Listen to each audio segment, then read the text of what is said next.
En marzo de 1974 tuvimos una intervención en la universidad, un cambio de ministro de Educación y nos quisieron cambiar el rector. En ese momento nosotros decidimos resistir el cambio de rector. Lo estábamos defendiendo a Julio Raffo. Estoy hablando de vuelta que yo pertenecía al movimiento estudiantil de JUP, Juventud Universitaria Peronista.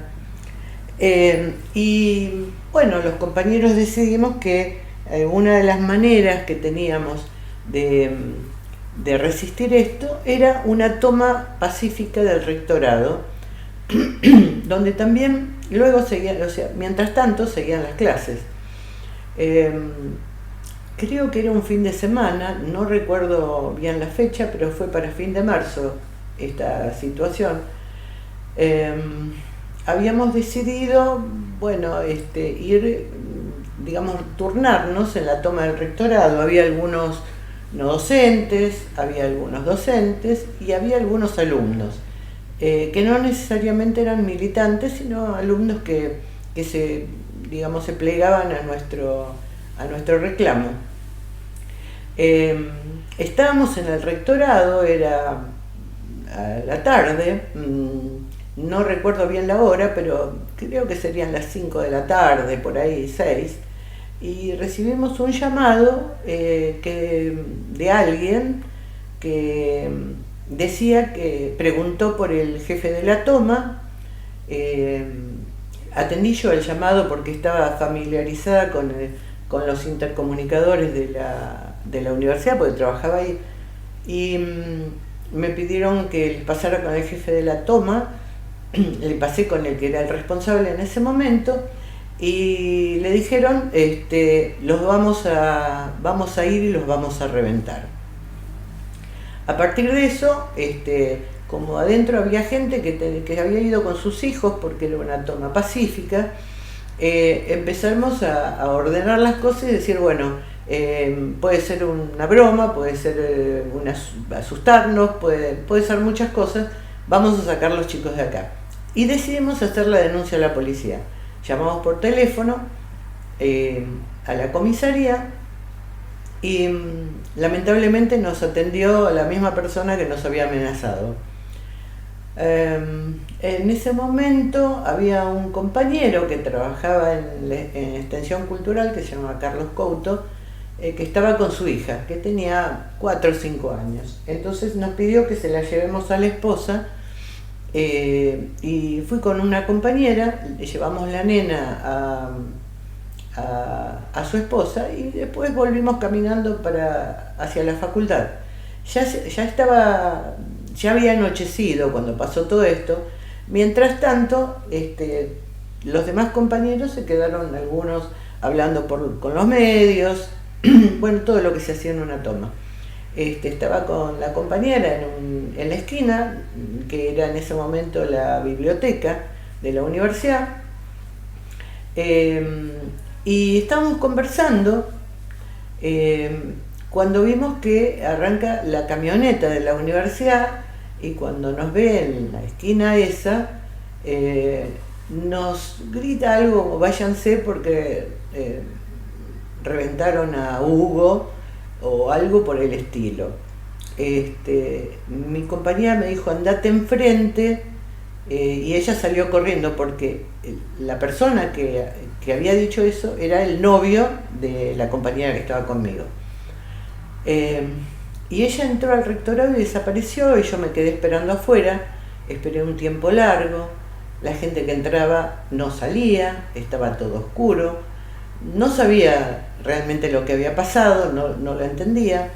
Vinieron unos estudiantes que se acercaron a mí. Yo en ese momento tenía un poco de miedo porque algo había pasado, sabía, porque nadie salía, el que entraba no salía.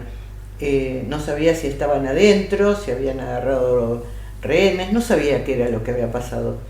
Y era un compañero de la facultad que estaba con su novia, que no iba a la facultad, y que me dijo, voy a entrar. Yo le comenté, después de hablar un poco, él me dijo que me conocía, que sabía que era militante, qué sé yo, me dijo, voy a entrar, por favor, quédate con mi novia porque hay que ver qué pasa. Entró y no volvió a salir. La chica se puso un poco nerviosa y decidió irse. Entonces yo caminé hacia el lado del rectorado, que estaba en la vereda enfrente, en la otra esquina, y seguí caminando, crucé la calle y una señora que estaba justo en diagonal al rectorado me llama y me dice, ¿no me conoces? Me pregunta, yo soy muy mala con las caras, y me dice, soy la señora que tiene el buffet en la universidad. Y me dice, pasá que te voy a decir lo que pasó. Me hizo entrar a su casa, me invitó con un café, hacía mucho frío, me dio un café y me empezó a contar.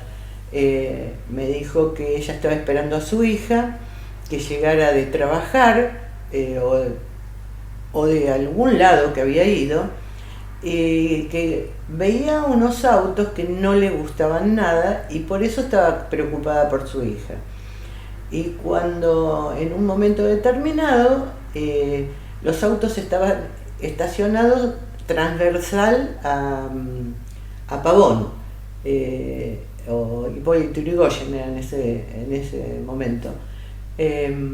Llega un auto al rectorado donde baja una persona, creo que con la guitarra,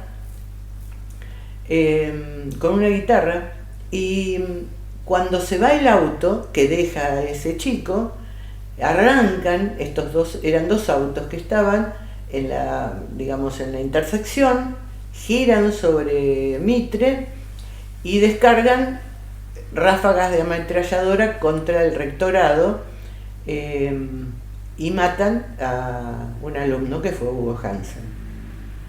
Entonces yo no sabía lo que había pasado. A ella me cuenta, me dice que a los pocos minutos abren la puerta, y ella se asustó mucho y suben a este chico, que yo en ese momento no sabía quién era, lo suben a la camioneta y se lo llevan. Obviamente estaba baleado. Entonces me dice que desde ese momento en adelante todo el que entraba no salía, pero que no había habido ingreso de personas con armas, que ella no había visto eso. En ese modo, o sea, al ratito de que pasa eso, yo realmente estaba muy asustada. Me ofrece el teléfono, ella tenía teléfono, y llamo al rectorado.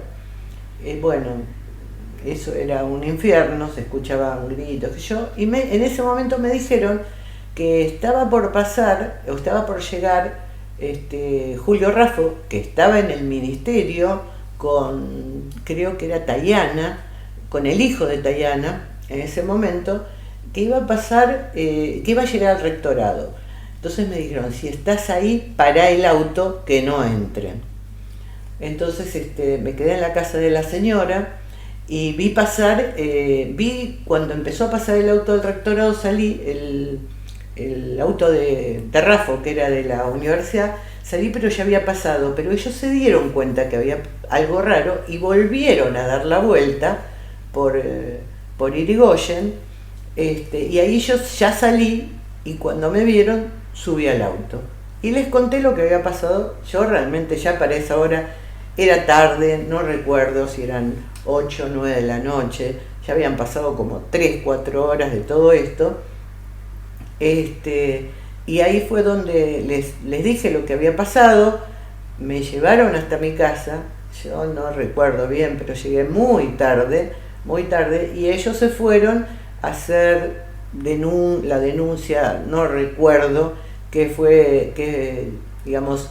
trámites iban a hacer. Julio no estaba solo, creo, no recuerdo bien, pero me parece que estaba Carlos Castells, y si no era Castells, era Carlos Ocelín. Bueno, lo que vino después fue mucho miedo, porque realmente estábamos ya empezaba una etapa muy difícil de la universidad, pero definitivamente después de eso volvieron digamos, nos dejaron como rector a Julio y tuvimos un año más o menos tranquilo.